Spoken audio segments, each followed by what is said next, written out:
در دایره سفری کاری اساسگذار صلح و وحدت ملی پیشوای ملت پرزیدنت جمهوری تاجیکستان محترم امامعلی رحمان به ولایت سوخت در دهه درغ ناحیه عینی بنای مؤسسه تحصیلات میانه عمومی رقم 5 به نام نوروز واصف بعد نفسازی به استفاده داده شد. در مراسم افتتاح این انشاءات ساحه معارف نمایندگان حکومت جمهوری تاجیکستان، رهبریت مقامات اجرایی حاکمیت دولتی ولایت سوخت و ناحیه عینی اشتراک نمودند. طبق اطلاع مسئولین بنای مؤسسه سال 1990 ساخته شده با گذشت سالها به تعمیر و نوسازی نیاز داشت.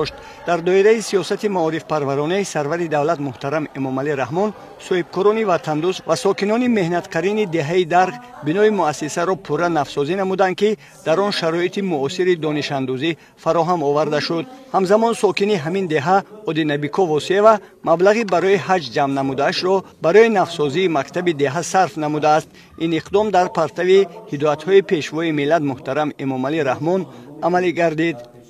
مبلغ جمع کردم که حج می‌روم.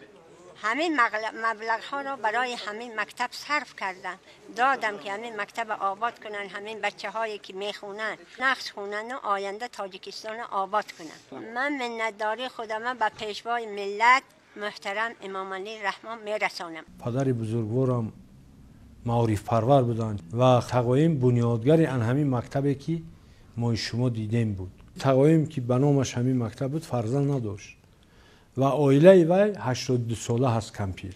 وقتی کمپیر گفت که من حج نمیرم و در همین مکتب مبلغ ما صرف کنید، اما میگوید که مکه چی میروی دل رو دریاب.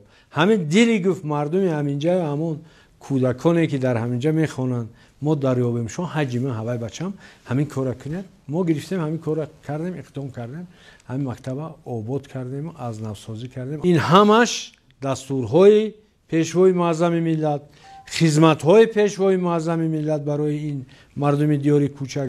مساحت عمومی قطعه زمینی مؤسسه 160 گکتار بوده. بنای مکتب از 3 آشیانه عبارت می باشد. 26 صنفخانه تعلیمی، کابینت‌های فنی، اتاق‌های کاری آموزگاران و دیگر انشاءات یاری رسان به سیستم یگانه گرم‌دهی خودی پیوست بوده. در فصل تیر ماه و زمستان داخل بنای تعلیمی گرم نگاه داشته می شود.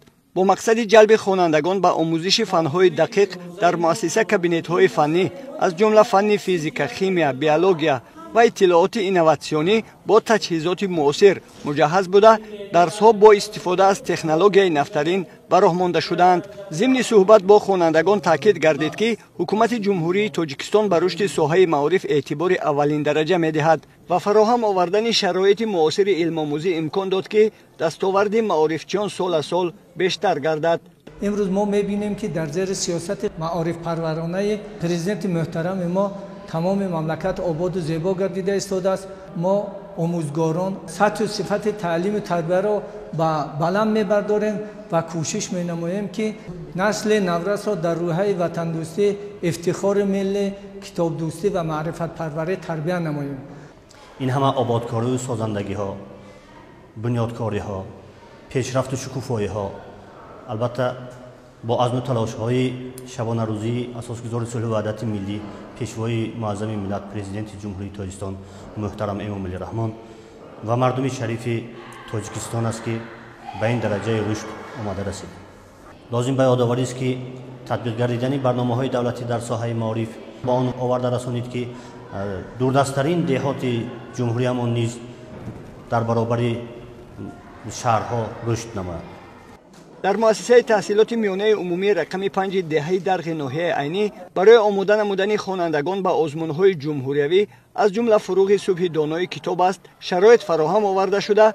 آموزگاران به شاگردان خود راهنمایی میکنند. سال روان اشتراک خوانندگان این مؤسسه تعلیمی در آزمون و المپیادها بیشتر گردیده است. من اشتراکچی آزمون فروغ صبح دانای کتاب است بوده. در نامیناسیون ادبیات کلاسیک اشتراک کرده سزاوار جای افتخار گردیدم. برای فراهم آوردن شرایط بهتر در مؤسسه و پیشوای معظم ملت محترم امامعلی رحمان منتداری خود را بیان می‌سازم. بابا جانی من سرور کشور ندارد دنیا این چونی سرور 30 سال سرور هست او به دولت کشور شد آباد مانند جنت می شود جمعی 72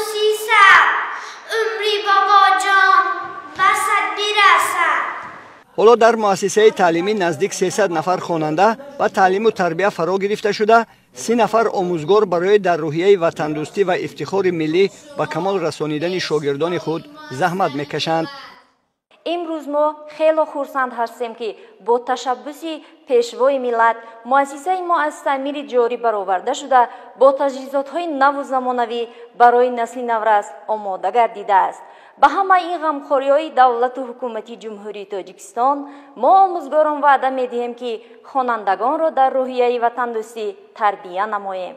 маврид ба зикр аст ки дар доираи корҳои таҷдиду азнавсозии бинои муассиса тамоми симхонаҳо, долону роҳрав, иншооти ёрирасон ва намои беруни бино пурра аз таъмири хушсифат бароварда шуда, саҳну атрофи мактаб асфалтпӯш карда шуд. ҷомеаи омӯзгорону хонандагон барои таваҷҷӯҳу ғамхорӣ ба асосгузори сулҳу ваҳдати миллӣ пешвои миллат муҳтарам Эмомалӣ Раҳмон миннатдорӣ баён намуданд.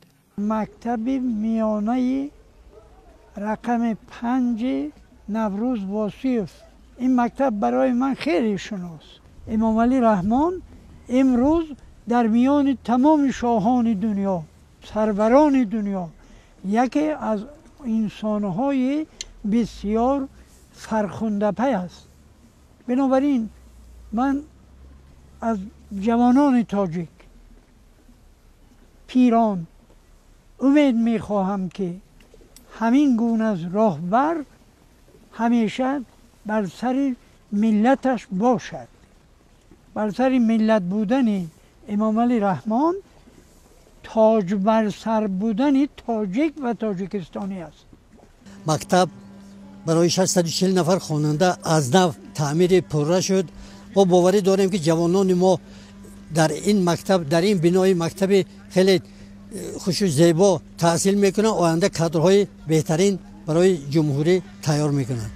бояд қайд намуд ки дар доираи корҳои созандагиву ободонӣ бахшида ба 35-солагии истиқлолияти давлатӣ дар ноҳияи айнӣ бунёд ва таъмиру навсозии беш аз 15 иншооти соҳаи маориф ба нақша гирифта шуда, корҳои созандагӣ бо маром идома доранд.